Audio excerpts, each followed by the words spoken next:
Welcome into the Cricket Nation cast, and it's a very exciting day with the New Zealand cricket home summer schedules out, and we are lucky enough to be joined by both our national captains and White Fern skipper Sophie Devine, who's in Brisbane, and BLACKCAPS captain, who's joining us from the IPL in the UAE this morning. Guys, firstly, welcome into the show. How's it going? Good, thanks, Willie. Nice to see you, mate. Thanks for having me. Yeah, it's been pretty interesting times over here in Dubai, and we're all sort of have gone through a 6-day quarantine period where you weren't allowed to leave your room. And well, it was actually, we caught up with a number of the other players that were in the same situation each morning and kind of did fitness sessions, and it ticked over quite nicely. And then it's been great to get out and into training and meet the new players and support staff in the team and sort of come together as a squad and get into the tournament. It's been such a long time between games. So, yeah, the players are pretty fresh and excited to get going. And what about you, Soph? How's it over in Aussie? Yeah, I think it's going to be the new normal, isn't it? We're sort of just wrapping up quarantine over here in Brisbane, but certainly looking forward to getting stuck in. Obviously, a huge announcement today with a lot of cricket to be played, which didn't think was going to happen a couple of months ago. Yeah, well, no, it's incredible, really, isn't it? Let's get down to the details, really. I mean, start with the BLACKCAPS, and it's a bumper schedule. 17 games for the BLACKCAPS this season, Kane. You've got the West Indies, Pakistan, Australia and Bangladesh, while the White Ferns have got 10 games. I'll start with you, Kane, and the men, 4 inbound tours. I mean, did you think that was going to be possible a few months ago? I mean, it was hard to get your head around the fact that it might not happen, you know. We're also used to playing so much cricket that, you know, obviously when something like COVID's been hanging around for such a long time and put everybody's lives on hold, you still couldn't quite, I suppose, expect not to be playing. So to have such a period of time away from it, and then to see New Zealand cricket put in a lot of effort to try and make some tours go ahead and in conditions that are safe, you know, it is fantastic, and certainly makes you appreciate, you know, the opportunities to play, you know, in times, I suppose, when things are busy and you're trying to manage the workload. It's certainly not that mindset at the moment. It's the excitement of getting into a full season again for players, but equally, you know, fans and spectators that have probably been missing the sport as well. And I suppose, Sophie, you guys are experiencing at the moment the isolation and in the playing under the current conditions. I suppose, yeah, just grateful to get the opportunity and 2 quality teams coming your way for the White Ferns. Yeah, absolutely. Like Kane said, it sort of seemed funny not to be playing cricket, but it's forced us to have a good hard look and given us an opportunity to go back to basics, I think, which as professional cricketers, you don't often get the opportunity to, you know, lay that platform, not only with the cricket skills, but the fitness base too. So we're really chomping at the bit to get back home. Obviously, with the World Cup being postponed 12 months as well, it's given us an opportunity to play against some high-quality opposition. Australia and England are 2 of the best teams going around at the moment. So for us, it's going to be awesome preparation leading into that. And Kane, if we look at a few highlights on the calendar for the BLACKCAPS, I suppose being a Mount Maunganui boy, it might be hard to go past that first ever Boxing Day test at Bay Oval. Yeah, I mean, that's great. Obviously, we had the first test match there last year, and it was, you know, a brilliant spectacle. Obviously, a great game of cricket, but, you know, the Mount turned it on like it can do. So hopefully, you know, much more of the same and another, you know, very good game of cricket. But I know that the people of Mount Maunganui and Tauranga are pretty excited to have that opportunity. But more so from the fact that, you know, through a time like this where people have kind of been confined to the indoors and not much to do outside, you know, providing some of those opportunities for people that are, you know, passionate about the game to come along and watch and some pretty good weather, so that'll be great. And I suppose just looking at those contests as well, a lot of T20 cricket for you guys a year out from a World T20, and also a couple of big matches in the terms of the World Test Championship where the BLACKCAPS are quite well placed following that series against India earlier this year. Yeah, I mean, I suppose the schedule was just put on hold and now it resumes and the games, you know, all have the context around them that make them, you know, important matches. And like you say, the Test Championship where there's still plenty up the grabs in terms of trying to get results and push towards a final at Lords. And so we've got, every opportunity to do that with the number of tests that we have at home. But also, like you mentioned, there's always a World Cup just around the corner, and the T21's the next one. So there's a lot of T20 games that will be very important for the team to progress in the direction that we think best fit, and hopefully hold us in good stead come World Cup time. And Sophie, obviously the one-day World Cup, which we've mentioned, Australia and England, teams that have really tested you guys in the last couple of years. How do you go about trying to overcome them and try and get some momentum heading into that tournament? Yeah, look, I think, again, it's like I mentioned before, the preparation that we've been able to have to go back to basics, working hard in our regions and the MIs to come together. Obviously, we've got this current series against Australia, which will give us a good gauge, I think, of where we're at. I think the last international women's cricket was played way back in March. The T20 World Cup final played in front of 86,000 people, which does seem a wee while ago now. But look, it is. It's awesome opportunity for us. We were really disappointed, I guess, to be bundled out of that World Cup before the semis, but we know how close we are to those top sides, losing by, I think it was 4 and 5 runs to the eventual finalists. So, yeah, look, to have Australia and England in our home grounds, around the country is going to be something that's really going to test us, but sort of have a good leading into the World Cup 12 months down the road.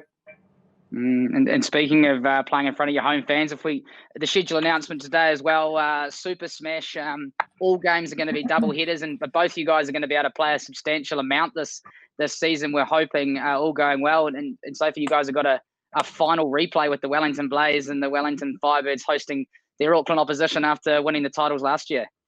Yeah, look, it was fantastic. I think it was probably one of the most special moments in my cricketing career to be able to, I guess, not only lift the title at home at the Base Reserve, but to do it alongside the boys, the Firebirds, was pretty special. And to see the Wellington public come out on a pretty cruddy old Wellington day was really special. And the opportunity this season to have every game as a double header, I just think it strengthens those, I guess, relationships between the two teams. And we're seeing, the quality of the cricket as well increasing too. And the profile of the women's game is really helped by the support that we get from the men's teams. Kane, you obviously got a taste of it in the last couple of seasons playing double headers with the White Ferns who can play in front of you. How much do the teams, I suppose, can they take from that? You can bit of momentum between the two sides if you get a win on the board for New Zealand earlier from either side. Yeah, I don't know about that, Willie. I think you play separate series, but it's always great playing the double headers. I remember doing it in a T20 World Cup once, and you turn up to the ground and obviously have a look and see what's going on, but obviously it's a little bit better when it's one of your own teams involved, so you get along and support the women's team and against India it was always enjoyable doing that, and then it almost felt like you're involved in a tournament again, so that was cool, and they had a lot of really good games and as did we, so it provided a day's sort of cricket for spectators to come along and watch both teams play. And in terms of the Super Smash, I mean, we've got that Pakistan Boxing Day test at the Mountain and New Year's test in Christchurch, and then imagine you guys will have a few days off, but almost a month window there where all the BLACKCAPS can be available to play in the Super Smash. How much would you look forward to having a rather full campaign with the Knights there, something you haven't probably been able to do in the past that much? Yeah, I hadn't seen the announcement, but I did hear that was going to be on the cards, and so that's really exciting. Obviously, the T20 comps, in the current climate, mean that there's a greater opportunity to have all the players, men's and women's teams involved, which is exciting for our own product. So it's great. I certainly always love playing for ND, and this year there's more of that opportunity as well. So we'll have to see how that goes. Absolutely. And Soph, just sort of lastly from you, if we look specifically at England who are going to come down, obviously you're playing Australia at the moment, but how tough a side are they going to be to beat on our home track?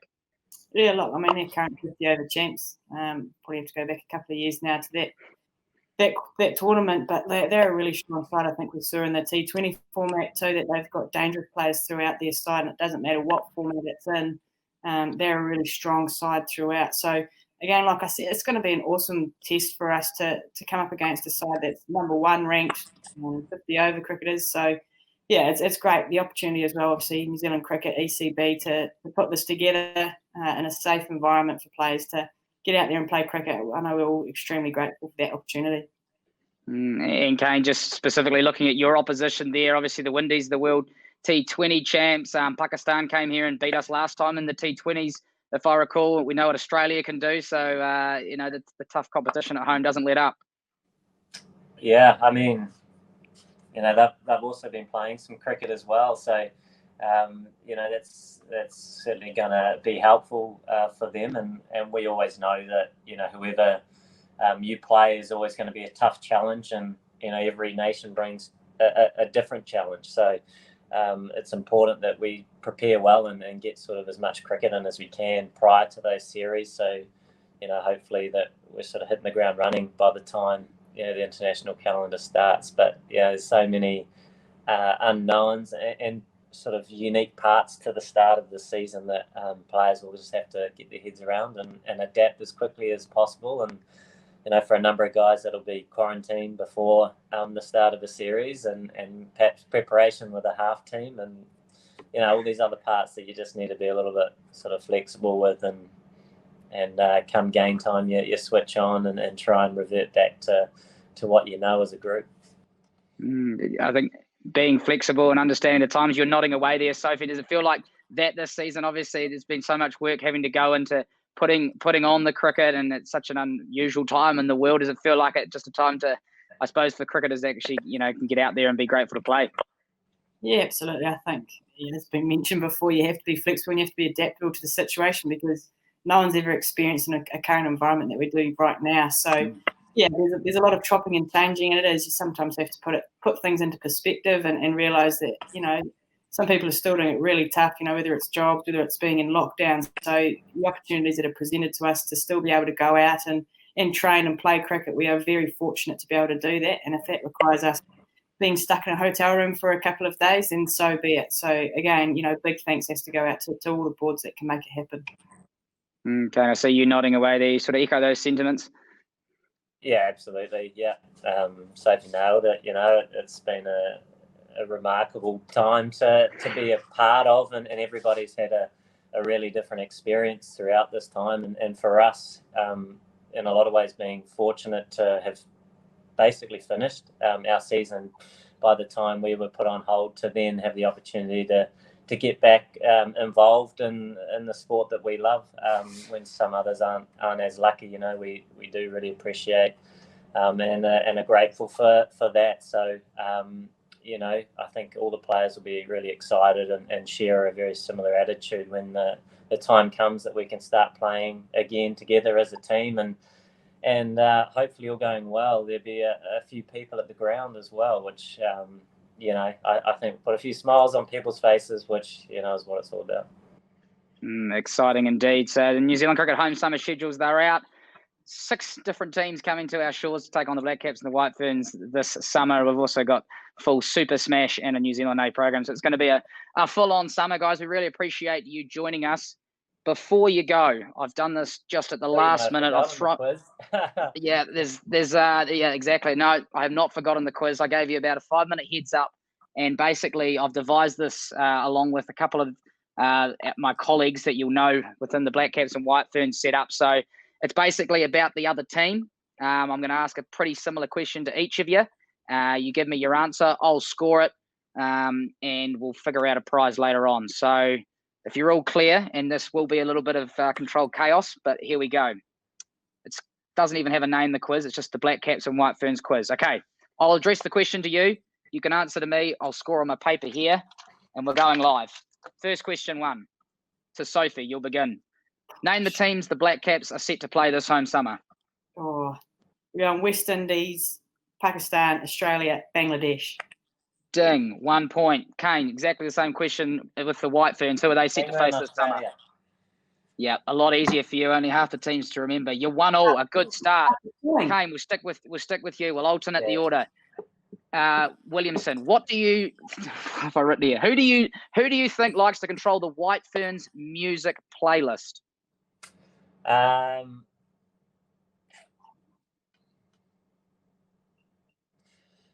And time is running up.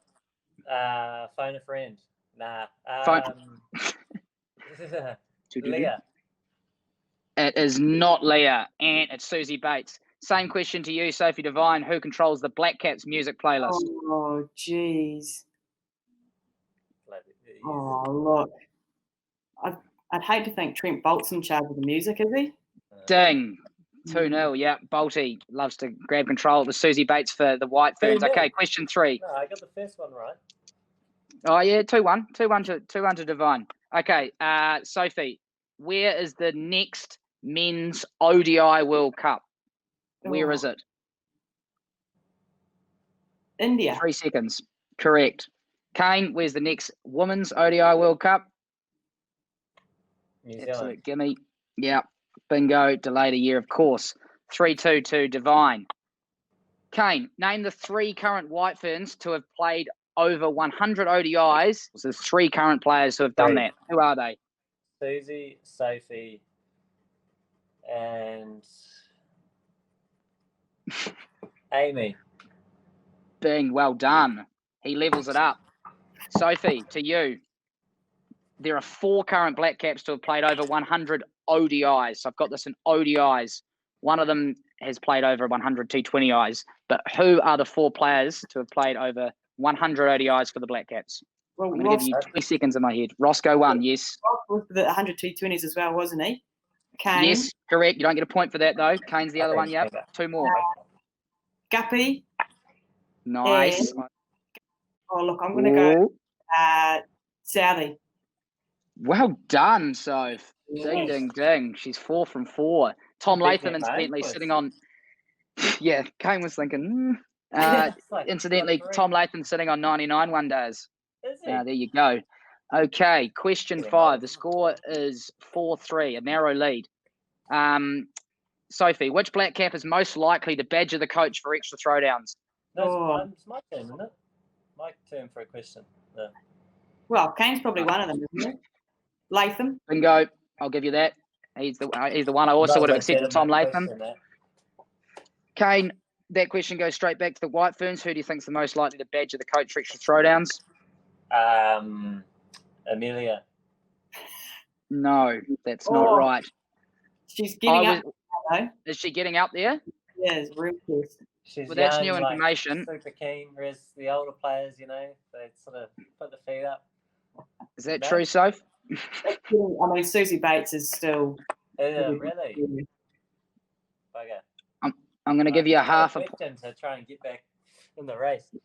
Yeah, you're on I'm going to give you a half point for that one, Kane. Okay. So the score is currently 5. She's the correct 3.5. answer when you ask me the question next year. Yeah, you're going to start this one, Kane, because I know you want to start this one. This is a better section. Sophie, who's sitting next to you in Brisbane, set a world record last season, but what was it for? I will accept most of this. It's quite a tricky one. She set a world record last year. Yeah, consecutive 50s. Consecutive 50s? I'm willing to give you that. Do you know the format, though? T20s. For an extra half point. 1 days. No, T20s. I'll give you a point anyway. Go upstairs. No, I can't give him that. T20s twice, and then you kept asking me. Did I badge you out of it? Well, I can go back. I was like, well, obviously I'm not getting this right. Oh, am I trying to coach you through it? No, I wasn't listening. It's hard being a quizmaster. Soph, did you hear him say T20s? I did hear it. Okay, I'm willing to give him... You stitched me up there. Because Brendan was the other, but he didn't have the... Yeah, so, yeah. Well, he got 4, yeah. Okay, well, given that your opposition has agreed... Given your opposition... Given your opposition has agreed to give you the benefit of the doubt that you did say it, I'll give you a half point there. And I'm running a running tally here, so that's... Half point? Yeah, this is 1.5 points. 1.5 points, yep. Oh. Sophie, that's all right. So basically it levels it up, but Sophie, it's your turn to answer the similar questions. You could go ahead by a point here. Don't worry, Kane. Stay in it. Stay in it. Yeah. Sophie. Exactly. Play a long game. Ross Taylor set a world record last season. What for? Oh. It wasn't 100, was it? He had 100 tests, 100 ODIs, 100 T20s. That's pretty impressive from you, Devine. Yes, he did. The first player ever to play 100 in all formats. Fantastic. Okay, you've got a 1 point lead. Here we go. The next question, number 7. There's only 2 to go, and I have got one to divide you if I need it. Name the youngest player to debut for the Black Caps in the past 4-year cycle, Sophie. Oh, don't swear. Sugar. Youngest player. Kane, you know what's coming at you, so yeah, I think I can get this. Yeah, I think you should too. I'm going to give you 3 seconds. Sorry, Sophie. 3. I'm going to go Glenn Phillips. 2. Oh, wow. Got it out of nowhere. We pulled that one out. That was Glenn Phillips. As well. Yeah, nice work. You don't get a point for that, unfortunately, Kane. Glenn Phillips again. You had to get the age as well. Well, as long as you back yourself to get the age in your one as well. Do you know how old he was, Soph?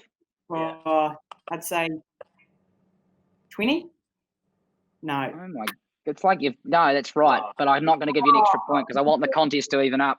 And Kane, straight back at you. The youngest white fern to debut in the last 4-year cycle. Amelia. And how old do you think she might have been? Well, it doesn't matter, does it? Because I don't get an extra. Oh, he doesn't want to risk it. So cagey. Yeah, I think she. 10. What is she now?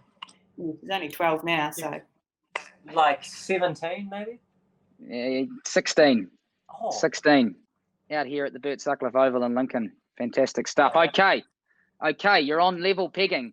Number 8, Kane, going with you. Who plays guitar in the White Ferns?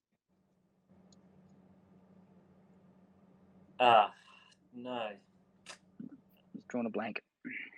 No, I haven't drawn a blank. I just have no idea who plays the guitar. Well, I mean, some would say that's drawing a blank. I'm unaware of the answer. I didn't used to know the answer. I'm not and now wrong. I've drawn a blank. I was just. Who plays the guitar? Who would play the guitar in the White Ferns environment? Susie. No, I've got it written down here. Amelia. Is that right, Soph? Yeah, Susie is lead vocalist though. Is she? I figured she's on music. Maybe there's a chance that she's writing to music, but. Nah, you drew a blank, mate. Nah. So, yep, same question. Men. I'm just going to say Trent Bolt. Yeah, I also would have accepted Kane. So based on that and the fact, I'm just going to go. Now we have to go to the decider. Okay. I think that's wrong. Sorry. Yeah. You think it's wrong? Yeah. Let's go. Count back. Boundary count back. Yeah. Oh, don't bring that up, do we? Yeah. Decider. Okay. The count back. Yeah. You can. Over. I think exactly. We're going to a super over. Okay. Keep you cool. I think you can have a buzzer in here. Okay. So you just buzzer Black Caps, White Ferns. Who, man or woman, is New Zealand's leading T20 international run scorer? White Ferns. Oh. I feel like Sophie knows the answer 100%, and I feel like Kane knows it 80%.